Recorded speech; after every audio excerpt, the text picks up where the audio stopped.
हरिओम. योगदास श्री जयगणेश जोशी यांनी निरूपण केलेले कैवल्य उपनिषद मंत्र क्रमांक 20. अणोरणीयानहम एव तद्वन महानहम विश्वमहम विचित्रम पुरातनोहम पुरुषोहमीशो हिरण्यमयोहम शिवरूप अस्मि. मी अणुरेणू आहे आणि मी विराटही आहे. हे वैचित्र्यपूर्ण विश्व मी आहे. पुरातन पुरुष मी आहे. मी सर्वांचा आधार आहे. मी दिव्य प्रकाशमय आणि मंगलमय आहे. मी अणुरेणू आहे.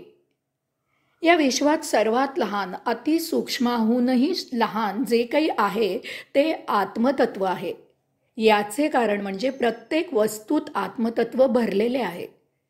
त्यामुळे आपण जितकी लहान वस्तू घेऊ त्यामध्ये त्यातही आत्मतत्व आहे. त्यामुळे ते आपण घेतलेल्या त्या लहान वस्तूपेक्षा लहान असते. समजा आपण एक वस्तू घेतली आणि त्याचे 1000 तुकडे केले तर त्या प्रत्येक 1000 तुकड्यात आत्मतत्व भरले जाईल. समजा त्या 1000 तुकड्यांचे प्रत्येकी आपण आणखी 100 तुकडे केले तर त्या 1000 तुकड्यांच्या प्रत्येकी 100 तुकड्यात आत्मतत्व भरून जाईल. आपण कितीही लहान लहान तुकडे केले तरी हे असेच होत राहील. त्यामुळे परमात्मा वस्तूच्या आतीत आहे हे जाणावे. त्यामुळे अर्थातच तो या विश्वात सर्वात लहान आहे. वस्तू जितकी लहान तितकी त्याची ताकद महान हे आजच्या विज्ञानानेही मान्य केलेले आहे. आपण जितकी तोडफोड करत जाऊ तितकी त्यातील शक्ती वाढत जाते. त्यामुळे विश्वात सर्वात शक्तिशाली परमात्मा आहे. अणूचा रेणू जास्त शक्तिशाली आहे. रेणूचे इलेक्ट्रॉन, प्रोटॉन, न्यूट्रॉन जास्त शक्तिशाली आहेत. आता या तिन्हीचेही विभाजन केले आहे. नॅनो टेक्नॉलॉजी विकसित झाली आहे. ती आणखी जास्त शक्तिशाली आहे. हे असे कसे होते? समजा माझ्याकडे एक फळ आहे आणि ते फळ मी 10 जणांना द्यायचे आहे. अर्थातच प्रत्येकाला 1 इतकाच भाग दिला जाईल. परंतु जर मला ते फळ फक्त 2 जणांनाच द्यायचे आहे तर त्या दोघांना अर्धे अर्धे फळ वाट्याला येईल. तसेच जर ते फळ मला एकालाच द्यायचे आहे तर ते पूर्ण फळ एकट्याला मिळेल. याचा अर्थ 10 जणात वाटा मिळाल्यामुळे जी भूक भागणार होती किंवा 2 जणात वाटा मिळाल्यामुळे जी भूक भागणार होती त्यापेक्षा एकट्यालाच पूर्ण फळ मिळाल्यामुळे त्याची भूक जास्त प्रमाणात भागेल. येथेही तेच घडते. समजा एक वस्तू आहे. अर्थातच त्यात आत्मतत्व आहे. उदाहरण म्हणून असे समजूया की त्यात 10 युनिट शक्ती आहे.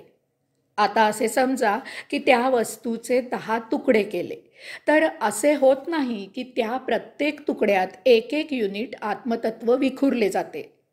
येथे भौतिक गणित नाही. त्या 10ही तुकड्यात आत्मतत्व प्रकट होते आणि तेही पूर्णपणे. याचा अर्थ त्या 10ही तुकड्यात 10 युनिट्स आत्मतत्व प्रकट होते. याप्रमाणे आत्मतत्वाचा विचार करता त्या एका मोठ्या वस्तूची शक्ती आणि त्याच्या 1 तुकड्याची शक्ती सारखीच असते. याचा अर्थ त्या 10 तुकड्यांची शक्ती त्या एका वस्तूपेक्षा 10 पट जास्त असते. म्हणून वस्तू जितकी लहान तितकी त्याची शक्ती महान असते. येथे वस्तूच्या वापरात कौशल्य असते. मानव ती एक मोठी वस्तू ज्या प्रकारे वापरतो त्याच प्रकारे तो त्याचा 1 भाग वापरत त्याचा उपयोग तो कौशल्याने निराळा करतो. वरील उदाहरणात ती मोठी काठी आपण वाकवू किंवा मोडू शकणार नाही. परंतु त्या काठीचे जर 10 उभे भाग केले तर त्या काड्या आपण सहज वाकवू किंवा मोडू शकू. परंतु मानव त्या काड्यांचा उपयोग काठीसारखा करत नाही. त्याची भिन्न उपयुक्तता तो शोधून काढतो. त्या छोट्या 10 काड्या त्या एका मोठ्या काठीपेक्षा त्याला निराळ्या प्रकारे परंतु फार फार उपयुक्त होतात. तीच त्याची महान शक्ती असते. तेच मानवाचे कौशल्य असते. विराटही आहे.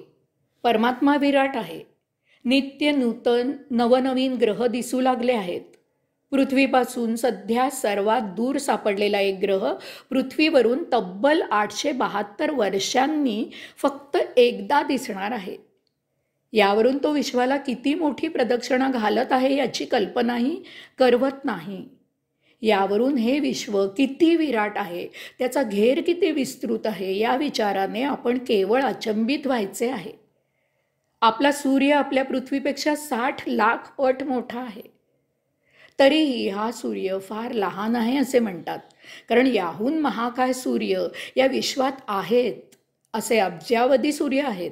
ते आपल्यापासून खूप म्हणजे खूपच दूर आहेत. त्यामुळे रात्री आपल्याला त्यांच्या छोट्या छोट्या चांदण्या लुकलुकताना दिसतात. आपल्यासारख्या सजीव सृष्टी असलेल्या कमीत कमी 50,000 पृथ्व्या असाव्यात असे म्हणतात. परमात्मा हा असा कल्पनाही करता येणार नाही इतका विराट आहे. त्याचा शोध म्हणजे अज्ञाताचा शोध आहे. त्याला शोधण्याची रीतही संपूर्ण आगळी वेगळी आहे. परमात्मा वस्तू जगताच्या पलीकडे अतीत असल्यामुळे तो वैज्ञानिक प्रयोगाने सापडणे अशक्य आहे. आपल्या अध्यात्माप्रमाणे तो केवळ ध्यान समाधीने अनुभूतीतून जाणून घेणेच शक्य आहे. हे वैचित्र्यपूर्ण विश्व मी आहे. विश्व विचित्र आहे, वैचित्र्याने नटलेले आहे असे म्हटले आहे. मात्र ही वैचित्रता महाआकर्षक विलोभनीय आहे. सर्वात लहान असलेला सूर्य पृथ्वीवरून सर्वात मोठा दिसतो आणि त्याच्यापेक्षा महाकाय असलेले सूर्य अति छोटे चांदण्यांच्या रूपात दिसतात. वास्तवात पृथ्वी सूर्यासभोवती फिरत असूनही सूर्य पृथ्वीला प्रदक्षिणा घालत आहे असे दिसते. सर्व ग्रह एकमेकांना आकर्षित करत आणि त्याचबरोबर विकर्षित करत ब्रह्मांडामध्ये अधांतरी स्वतः सभोवती आणि त्याचबरोबर एकमेकांसभोवती फिरत असतात. विश्वात एकच एक ऊर्जा म्हणजे परम आत्मतत्व उपलब्ध आहे. या एकाच ऊर्जेमुळे जगतात पुण्य आणि त्याच्या विरुद्ध असे त्याच ऊर्जेमुळे पाप घडत असते. एकच एक आत्मतत्व धारण करणाऱ्या दोन व्यक्ती स्वभावाने भिन्न असतात. पृथ्वीवर जितके म्हणून सजीव आहेत तितके त्यांचे निरनिराळे चेहरे आहेत. एकाच जागी अनेक रंगाची फुले उगवतात. सूक्ष्माहूनही सूक्ष्माच्या अतीत असलेला सर्वात लहान असलेला परम आत्मा सर्वोच्च ताकदवान आहे. विश्वाच्या वैचित्र्याची ही अशी अनेक उदाहरणे आहेत. ऋषी पुढे सांगतात की हे असे विचित्र विश्व म्हणजे परमात्मा आहे. सर्व विश्व म्हणजे परमात्मा आहे. महाविलक्षण आहे हे. विश्वाच्या केंद्रबिंदूपासून विश्वाच्या परिघापर्यंत आणि त्याच्याही पलीकडे अनंतापर्यंत परमात्मा आणि परमात्माच आहे. आपण ज्या विराट विश्वाबद्दल निरूपण केले असे हे विराट विश्व ब्रह्मांडामध्ये एका कोपऱ्यात कुठेतरी एक अगदी लहानशी अगदी इवलीशी छोटीशी जागा व्यापून आहे. या ब्रह्मांडात अशी अनंत विश्वे आहेत. अशी विश्वे किती आहेत ते त्या योगेश्वरालाच माहीत. अशा या अमर्याद विश्वात परमात्मा एकसंध पसरलेला आहे.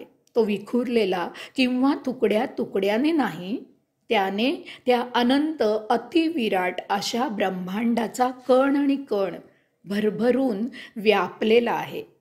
खोलीत फरशीवर पाणी सांडावे आणि ते इतरत्र पसरावे तसे परमात्मा ब्रह्मांडाच्या केंद्रबिंदूपासून अनंतापर्यंत सर्वत्र ब्रह्मांडात पसरलेला आहे. त्यामुळे परमात्म तत्वाला विश्वकाया, विश्वबुद्धी, विश्वस्मृती, विश्वमन, विश्वहृदय वगैरे आहे. विश्वातील सर्वात लहानातील लहान वस्तूही परमात्म्याला जोडलेली आहे. हे विश्व कुटुंब आहे. येथील प्रत्येक वस्तू, प्रत्येक गोष्ट, सजीव, निर्जीव, चल, अचल असे सर्व काही वैश्विक नात्याने एकमेकांना जोडलेले आहे. यास्तव येथील एक जरी गोष्ट विचित्र झाली, मुख्य प्रवाहापासून दूर गेली, तरी त्याचा परिणाम विश्वावर होतो. प्रत्येक वेळी झालेला तो परिणाम आपल्याला जाणवत नाही, परंतु त्याचा संचित परिणाम भूकंप, सुनामी, अवर्षण, महापूर, वादळ इत्यादी रूपाने उग्ररूप धारण करून आपले नित्यजीवन उद्ध्वस्त करतो. तेव्हा आपल्याला तो नको इतका असह्य झालेला जाणवतो. या मागे कारण आपणच असतो, कारण अनेक वर्ष आपणच हे केलेले असते, त्याचा हा एकत्रित परिणाम असतो. आता एका निर्जीव वस्तूचे उदाहरण घेऊ. समजा आपल्याजवळ एक मोठे कपाट आहे. या निर्जीवातही आत्मतत्व आहे. समजा आपण त्या कपाटाचे तुकडे केले, तर आता त्या प्रत्येक तुकड्यात आत्मतत्व व्यापले जाईल. त्याचवेळी एक कपाट म्हणून त्यातील आत्मतत्व परम तत्वात विलीन होईल. निर्जीव असल्यामुळे तिथे संचित भोगांचा प्रश्न नाही. आता समजा की आपण कपाटाच्या त्या तुकड्यांपासून एक टेबल तयार केले, तर मग आता त्या तुकड्यातील आत्मतत्व दूर होऊन परमतत्वात विलीन होऊन त्या टेबलाचे म्हणून एक आत्मतत्व व्यापले जाईल. आता सजीवाचे उदाहरण घेऊया. एका माणसाचा कोणताही अवयव दुसऱ्या माणसाला रोपण करून बसवता येऊ शकतो. हाडे, डोळे, मूत्रपिंड रोपण करणे नित्याचे झालेले आहे. शास्त्रज्ञांनी आता हृदयरोपण करायला सुरुवात केली आहे. लवकरच ते मेंदूही रोपण करतील. यामागे अध्यात्म आहे. सजीवामध्ये अनेक पेशी असतात, किंवा असे म्हणूया की सजीव हा अनेक पेशींचा एक समुच्चय असतो. माणसाच्या शरीरात 7 कोटी पेशी आहेत. या पेशींचे काम ठरलेले असते, त्याप्रमाणे त्या काम करत असतात आणि आपले जीवन जगत असतात. या पेशीत आत्मतत्व व्यापलेले असते, त्यामुळे त्या आपापले काम करत असतात. नखे वाढण्यापासून हृदयाचे किंवा मेंदूचे काम स्वतंत्रपणे त्यातील पेशींकडून सुव्यवस्थित चालू असते. या सर्व पेशी मिळून देह असतो. अंतःकरणात अंतरात्मा असतो. यातील एखादी पेशी बिघडली, आजारी झाली, तर ती बरी करण्यासाठी बाहेरून औषध दिले जाते. तसे करणे शक्य नसेल तर ती पेशी बदलली जाते. एखादे हाड, डोळा, मूत्रपिंड इत्यादी दुसऱ्या मानवाकडून घेऊन रोपण केले जाते. हे असे होऊ शकते कारण हाडे, डोळे, मूत्रपिंड किंवा अशा सर्व अवयवात आत्मतत्व असते. त्यामुळे असा अवयव किंवा पेशी देहाकडून दूर गेली तरी ती लगेच मृत होत नाही. असा अवयव काही कालावधीत जीवित असतो. बराच काळ त्या अवयवाला रक्तपुरवठा न मिळाल्यामुळे काही काळानंतर तो अवयव मृत होतो. तसेच त्याऐवजी तसाच तोच अवयव तेथे बसवला की तेथे तो कार्यरत ते होते. असा एखादा अवयव नसला तरी माणूस जीवित राहू शकतो. फक्त हृदयाचा मोठा बिकट प्रश्न असतो. हृदयाकडून संपूर्ण शरीराला रक्तपुरवठा केला जातो. त्यामुळे हृदय बिघडले तर शरीराला रक्तपुरवठा होऊ शकत नाही. त्यामुळे मृत होण्याचा संभव असतो. यासाठी हृदय जास्त काळ बिघडून चालत नाही. हे सर्व सांगायचे कारण म्हणजे अशा प्रकारे विश्वात प्रत्येक वस्तूत आत्मतत्व व्यापलेले आहे. हे आत्मतत्व वैश्विक परम आत्मतत्वाशी जोडलेले आहे. यास्तव येथे ऋषी सांगत आहेत की हे वैचित्र्यपूर्ण विश्व म्हणजे परमात्मा आहे. या विश्वातील प्रत्येक बारीक सारीक गोष्ट परमात्म्याने व्यापलेली आहे. येथील बारीक सारीक प्रत्येक गोष्ट परमात्म्याशी जोडलेली आहे. त्यात एक वैश्विक नाते आणि व्यवस्थापन आहे. एक गोष्ट जरी नीट चालली नाही तरी त्याचा विश्वावर परिणाम होत असतो. यास्तव ब्रह्माचरणाला फार महत्त्व आहे. ब्रह्माचरण करून अध्यात्म साधनेने साक्षात्कार झाल्यावर साऱ्या विश्वाला गवसणी घातली जाते. आपण विश्व निर्माण करते, विश्वेश्वर, सूर्याचे सूर्य आहोत याचा साक्षात्कार होतो. त्यामुळे भौतिक वस्तू जगतातील क्षुद्रता उमजते. विश्वधर्माचा अर्थ समजतो. अंगी वैराग्य येते. याचा अर्थ वितराग जातो आणि सुराग निर्माण होतो. या विश्वाचा सत्य आनंद उमजतो. जीवित राहणे याचा अर्थ लक्षात येतो. जीवन केवळ आनंदाने फुलून जाते. पुन्हा एकदा उद्घोष.